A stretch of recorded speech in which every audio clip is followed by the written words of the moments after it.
Là, j'aimerais vous donner à voir un personnage que je vais inventer là, de toutes pièces devant vous et qui va vous prouver comment le fait de jouer aide à entrer dans la voix, à entrer dans l'authenticité, dans la vérité.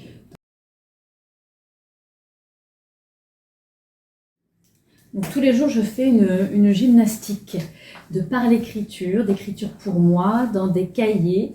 Le nombre de pages que j'écris dépend de mon humeur, dépend du temps qui m'est alloué.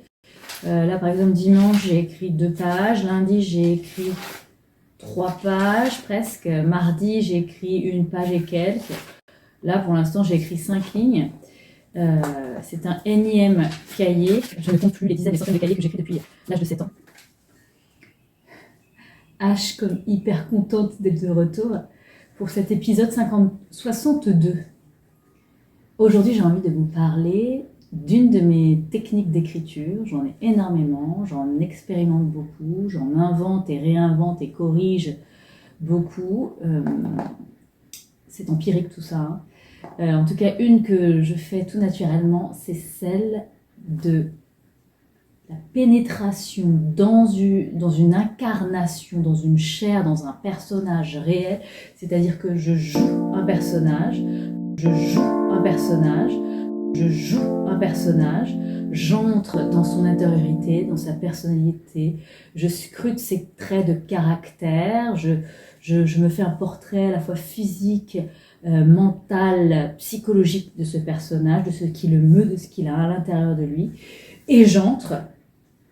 Je ne suis pas là sur scène en train de le jouer, en tout cas intérieurement je le suis. Je l'habite, je suis ce personnage, et là après il y a le stylo. Le stylo devient le véhicule, devient le cordon ombilical entre moi, mon personnage, et il va s'exprimer à travers ce cordon ombilical qu'est le stylo sur la feuille de papier.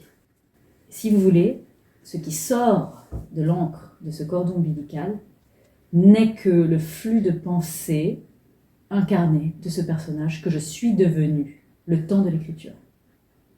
Donc il y a vraiment une corrélation entre écrire un personnage et être un personnage. Gustave Flaubert a dit « Madame Bovary, c'est moi ». Donc je n'invente rien, je ne fais que reproduire la méthode de Flaubert et de bien d'autres écrivains qui sont entrés dans la peau de leurs personnages pour leur donner voix. Et cela, évidemment, est plus facile quand on se met à écrire à la première personne du singulier. Je. Pour vous donner une idée, en ce moment, je suis sur plusieurs travaux d'écriture, dont un où j'incarne 3 personnages, un féminin, un masculin et l'autre, je ne dis pas ce que c'est. Et donc j'adore me balader d'un personnage à l'autre. D'abord parce qu'il y en a une, c'est une femme très différente de moi. Le deuxième, c'est un homme. D'ailleurs, en fait, il y a 2 hommes, pardon. Donc j'adore me balader d'un homme à l'autre, j'adore être un homme. Hein. C'est un gros trip, un gros fantasme d'être un homme. Et puis le troisième, je ne dis pas trop ce que c'est un personnage unique en son genre, par son parcours, par sa nature. Et j'adore. Bon, je n'en dis pas plus. En tout cas, ça c'est un exemple de texte sur lequel j'écris, qui n'est pas là-dedans. Hein. Ça, c'est un petit cahier personnel. Là, j'aimerais vous donner à voir un personnage que je vais inventer là, de toutes pièces devant vous, et qui va vous prouver comment le fait de jouer aide à entrer dans la voix, à entrer dans l'authenticité, dans la vérité, dans la simplicité naturelle d'un personnage. Alors je ne dis pas que tous les écrivains devraient être comédiens, mais je pense que dans chaque écrivain, chaque écrivaine, il y a un comédien, une comédienne qui se cache. Je pense que dans chaque écrivain, chaque écrivaine, il y a un comédien, une comédienne qui se cache. Je pense que dans chaque écrivain, chaque écrivaine, il y a un comédien, une comédienne qui se cache. Car un écrivain, une écrivaine est quelqu'un qui est capable d'entrer dans les voix de beaucoup d'humains, proches ou loin de lui, de sorte que le public, en l'occurrence le lecteur, ait vraiment l'impression d'avoir ce personnage sous les yeux pour de vrai. C'est magique de réussir à être comédien par la plume, par le stylo.